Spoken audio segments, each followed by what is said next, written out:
Good morning. Welcome to my thought for the day. I found myself in Luke chapter 3. We were looking at Luke chapter 2 yesterday, weren't we? When we were thinking about Jesus as a child going to the temple.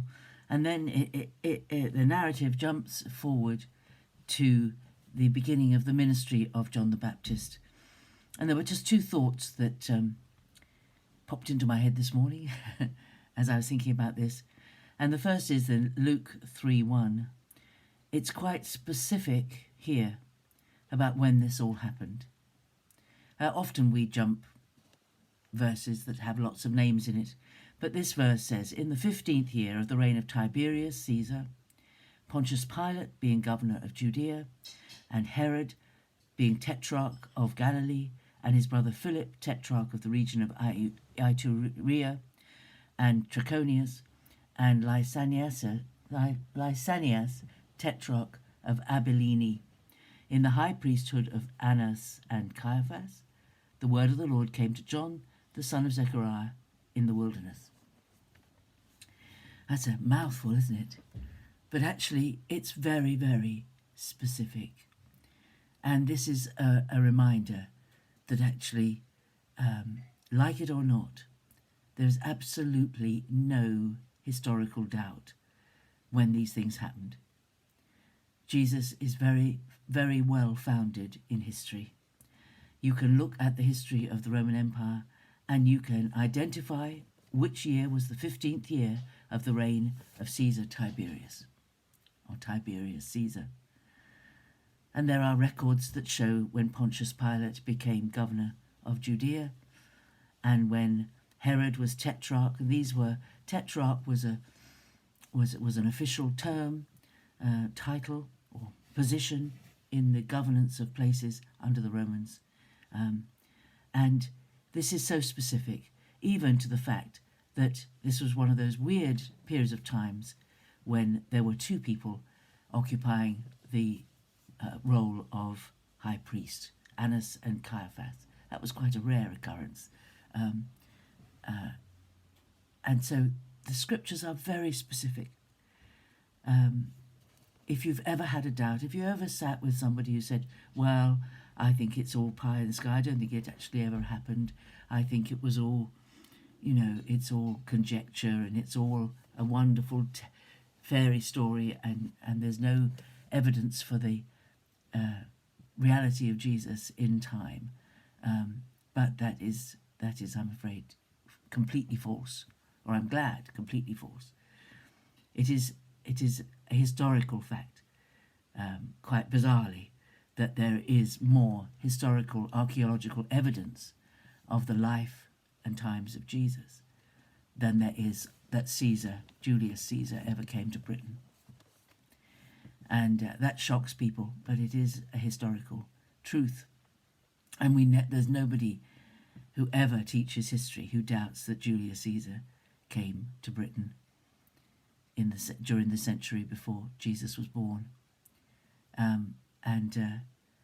We're on very dodgy ground if people doubt that Jesus ever existed. There's no doubt about that. So that's a wonderful first verse. It's very historical, it's very specific. And the scriptures is often very specific. A prophet will say, like Haggai, I was looking at Haggai this week. Haggai says, that he prophesied in the particular year of Darius. I think it was, just looking at it, the second year of Darius the king, in the 6th month, on the first day of the month, is the beginning of Haggai. There's very specific reference to time, schedules, and timing. And the other thought I had was this lovely quote that Luke puts in verse 4, as it is written in the book, in the words of Isaiah the prophet, the voice of one crying in the wilderness, prepare the way of the Lord, make his path straight. Every valley shall be filled, and every mountain and hill shall be brought low, and the crooked shall be made straight, and the rough way shall be made smooth, and all flesh shall see the salvation of God. I'm not quite sure when I'm thinking about it. I've read it many times, but I'm thinking about many people. We love the fact that there are mountains and valleys. But mountains and valleys make it difficult to travel because there's a lot of ruggedness and crooked roads, crooked ways add time to your travel. Rough places make it difficult to travel. Terry and I quite often watch, I think it's Chris Tarrant who does a series on extraordinary rail journeys and goes on trains in all sorts of parts of the world. And quite often he will, in his descriptions, talk about how long it took people to build a railway and how difficult it was because of the valleys and because of the floodplains perhaps, or because of the high mountains between one place and another, and all the work that went into making tunnels. And it's fascinating, absolutely fascinating. But it's hard work to put a railway where there's a lot of ups and downs to the terrain. Very, very difficult work. But these verses say to me is that when God comes, when the Lord comes, everything changes. Everything changes. And that Jesus brings change. When we begin to understand who he is and all the great wonderful things that he's done for us, we begin to change. Our attitudes begin to change as we read more about him, as we learn more about him, as we worship and as we lift our lives to him. Things change, and things that are really difficult are smoothed out, and things that are really very rough and crooked, things that are not right in our lives, things that are crooked, are straightened out, and our lives change, and the evidence of the change that God brings upon us comes into our lives. We can't hide it. It comes from the inside out. And the promise is here, which we sometimes need to hang on to, especially when things in the entire world are very difficult, as they are at the moment. All flesh shall see the salvation of God. That is a promise.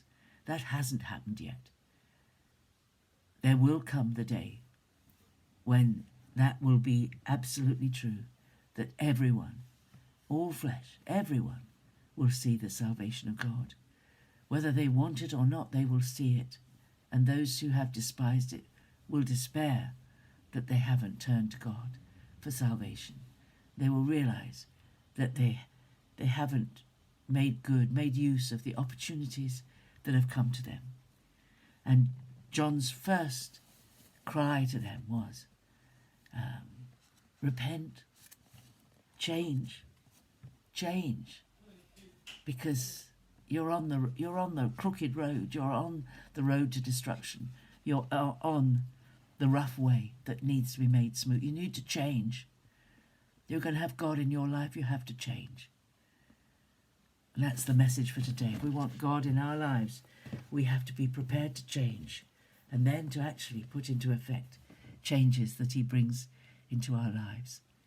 We have to cooperate with him. That's enough from me today. Have a great Saturday, and I'll see you tomorrow. God bless you. Bye-bye.